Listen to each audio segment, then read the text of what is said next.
Welcome to More Lore, where we talk more lore. And this week we're going to be talking about the performers of the Birdcage Theatre in Tombstone, Arizona, as a supplement to our episode of season 13, episode 6. We just recorded in this time zone. I don't know what time zone you're listening to this, but we just recorded that this week. So, yes. So if you've not listened to episode 6 of season 13, you could probably listen to it afterwards. It would make more sense to listen to it before, but you can go back and listen afterwards. Just make sure you like it, and then you share it among your friends, and that would be awesome. Okay, so just a brief reminder, the Birdcage was a theater in Tombstone, Arizona that opened in the 1860s. And it was staffed by a wide variety of acts. The first owners of Hutchinson's would travel to San Francisco to bring in the top variety acts, often circulating talent. Some performers would stay for a week, others for several months. And then it was pretty hard to get out to Tombstone, especially before they built like all the railroad and stuff. There was like a really long stagecoach ride you had to take. It would be snowy. The first performance, they had to go through a bunch of snow to get there in a stagecoach. And that's why, if you go listen to episode 6, we talk about a guy who died, probably because of a sickness he developed on the way out there. But these were still coming in from San Francisco all the time. So the author I mentioned last time as well, Michael Paul Milhaljavic, he would count 245 identified performers. And that broke down to 44% men and 56% women at the Birdcage. The average age was 26. The average career spans 19 years. And the youngest performer was 10. And the oldest, and this is just at the Birdcage, 57. Okay. So I guess we'll be performing at the Birdcage. Performer salaries and bookings are generally made on a weekly basis. A premier solo performer could draw a salary of upwards of $150 a week, with most earning between $20 and $80 a week. By comparison, Tombstone's elementary school teacher made $20 a week in 1886. In 1882, the chief of police made $38 a week, and the city attorney made $19 a week. While Tombstone miners typically earned $3 to $4 a day, while most laborers earned $1 to $2 a day. And so remember, you talked about the price of the shows before, too. So they're between 25 cents, 50 cents, about around there, and upwards to $2.50 for the boxes. The owners are also known to let people in for different reasons, just lots of people being on the list. That's comps, your house list. And that works. Yeah, if the patrons like the show, they would sometimes throw gold or money up on the stage. And like we said before, but I feel like this was a precursor to strip clubs.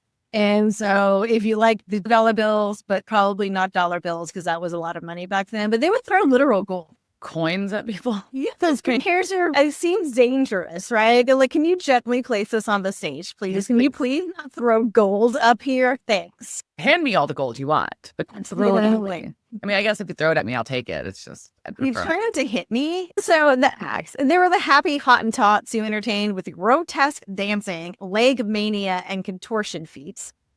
The magician Uncle Charlie Andrus brought the performing flea and the learned pig acts. Flea acts are always just fascinating to me, just because they're ridiculous. They're fleas, and you can't see them. Like, why? What is this? Okay. But that was definitely something that people paid to see then. I, of course, am fascinated by the acrobat and the aerialist acts.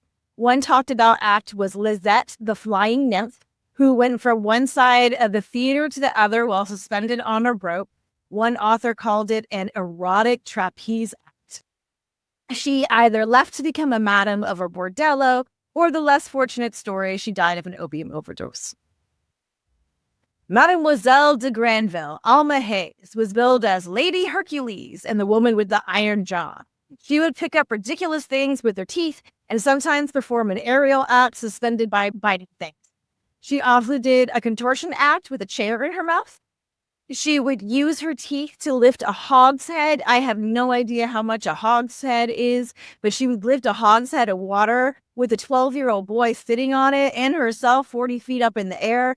She would put a rope around the back of her neck, tie herself to the boy, then with another rope, hoist herself up into the midair, using her teeth to pull herself up instead of her hands. That's wild. That's craziness. This is better than some AGT shit. It is some AGT type shit.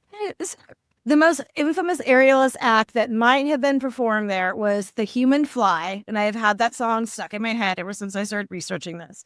So the Human Fly, in which you literally walk on walls and upside down by wearing shoes with suction cups on them or clamps that fit into the holes in the ceiling. There is a legend that a human fly fell to her death, thus causing the birdcage to close. And as salacious as that is, the story was likely spun because of the large lithograph hanging on the catwalk at the birdcage showing two young women walking upside down on a ceiling. That lithograph actually shows two performers, Rose and Amy Austin, who were two English aerialists who, while they performed in Arizona, never actually got on the stage at the birdcage. Side quest notes, both Rose and Amy had epilepsy, which is a scary thing to be an aerialist with, and one of them apparently had a really bad injury because she had an epileptic fit while she was on the trapeze, but anyhow. It's very dangerous. Very dangerous. But the stage manager at the Birdcage saw these lithographs that they had placed all over the town because they were performing in nearby Benson, and just took all the lithographs and put them up at the Birdcage. So now it was, the Human Fly was here, but no, it's just someone thought the picture was cool. It's a really cool fish. So there was also a Birdcage performer who would go on to invent shoes that he could walk on water with, and he walked from the Statue of Liberty to Manhattan. Graceful. In 1882, the husband and wife duo Billy and Nola Forrest introduced their pedestal clog act, which included an acrobatic clog dance atop two 4-foot pedestals with tops measuring just 14 inches. Tiny. It is tiny. Clog dance on that? That's crazy. And then on top of those platforms, they would do somersaults and then do dance steps in perfect unison. It's impressive. It is. Later, the Birdcage would feature walking matches because people were really fucking bored in the 1800s. The Birdcage event, they built a specialty trap in the auditorium so two local men could walk race each other, literally speed walking. It's like mall walking in a small auditorium. Once a man bet the owner he could walk 100 miles in 24 hours around the perimeter of the Birdcage, which he did in 23 hours and 20 minutes. And this cost the then owner $100. Okay. Yep. Walked real fast. He's walking. 100 miles. That's a lot of walking in a day. In a circle. Like, how do you not get dizzy? And the last show I want to talk about is just calling it the donkey that had enough of the racism. The Birdcage had a burlesque show titled The Chinese Must Go, which ended with a donkey carrying the Chinese laundryman and all his things out of town. But one night in 1886, the donkey just would not budge, no matter how much they pushed or yelled, and the crowd was enthusiastically on the donkey side. Oh, there are rumors of all sorts of gunfights and things at the Birdcage Theatre. This was a definite murder that happened, and it didn't happen at the theater, but it happened to someone who worked there, and that's the murder of the Blonde Mollie Williams, a singer and maybe sex worker from the Birdcage. She was murdered at a ranch 35 miles from Tombstone by Buckskin Frank Leslie on July 10th, 1889. Leslie got the name Buckskin from the fringe jacket he wore all the time, which I'm sure smelled awesome. Yeah. It was said that his shooting skills matched those of Doc Holliday. Mollie and Buckskin were living together, and the relationship seemed to be based on their mutual love of whiskey, which led to domestic violence. Leslie was known to assault women and anyone else who got in his way. On one fateful night, Buckskin shot Mollie in the head. Then he tried to shoot the ranch hand who was a witness to the murder, James Neal. Unknown to Buckskin, Neal survived. Buckskin went to town and told the undersheriff that Neal had shot Mollie and then tried to shoot him, so Buckskin said he shot him in self-defense. But he didn't know that Neal was in the other room listening to this confession or accusation. Right? Yeah. So he came out and confronted him, Jerry Springer style, and then Buckskin just went, "Oh, my head hurts. I can't remember anything." Like you do. Like you do. So the officials went to the Leslie Ranch and they exhumed Mollie's body, which he had buried behind the house. A coroner's jury agreed that Mollie had been shot and killed by Buckskin. He pled guilty to the charge and was sentenced to a life term in the Yuma Territorial Prison. He served 6 years before receiving a pardon. While in prison, he met a young divorcee named Belle Stoll who helped him to win parole. This is to Love After Lockup. Then I was like, how they were doing that? They were doing that back then. After he was released, they went to California where they were married. Their marriage surprisingly did not last, as in the 1920 census, he was listed as unemployed and single in a boarding house in Sausalito. Many believe he died broken and housed in 1930. We can only hope he died miserably. Sounds like a great guy who smelled awesome. I don't know why I just assumed he smelled bad. I just assumed that Frank Buckskin Leslie smelled bad. It's just reasonable, especially with the era and the jacket. Yeah, the era, the lack of it just was not a good time. I don't think it was a known time for cleanliness. I doubt Leslie. Personal hygiene in the Old West was not a priority. And Buckskin was really into his bubble baths. Yeah, not so much.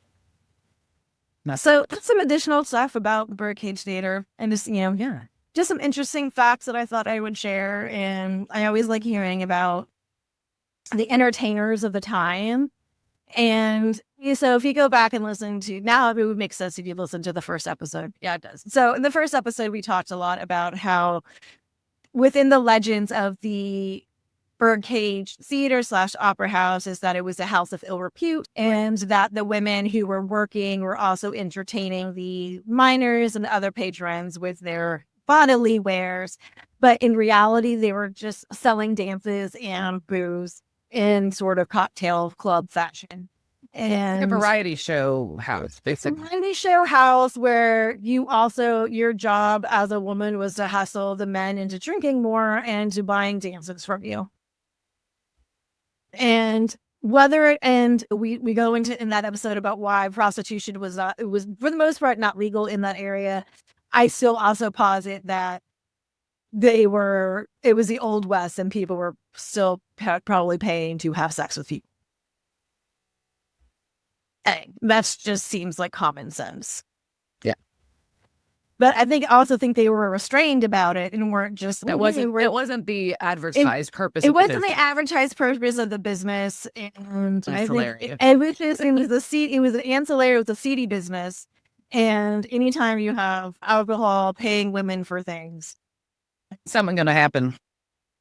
But still, listen, they were so interesting people who worked there, and especially I know the Human Fly wasn't there, but I love that story, and I love that poster.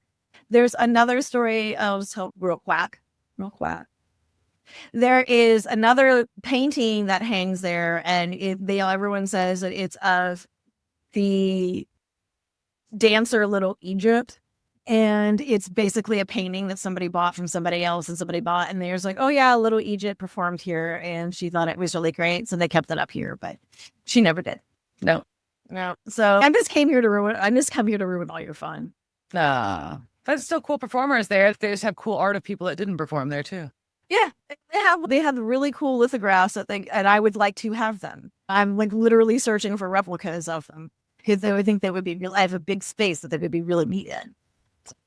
Anyhow, all right. So thanks you guys for joining More Lore. Tune in it's the 4th of July this weekend. So happy 250 years of America. Someone said happy 4th of July because they're trying to sell me Halloween stuff, and I'm cool with that. Happy Summerween. I'm also cool with that. All Halloween stuff is getting released now. So go consume like happy American to be able to go consume and buy some stuff.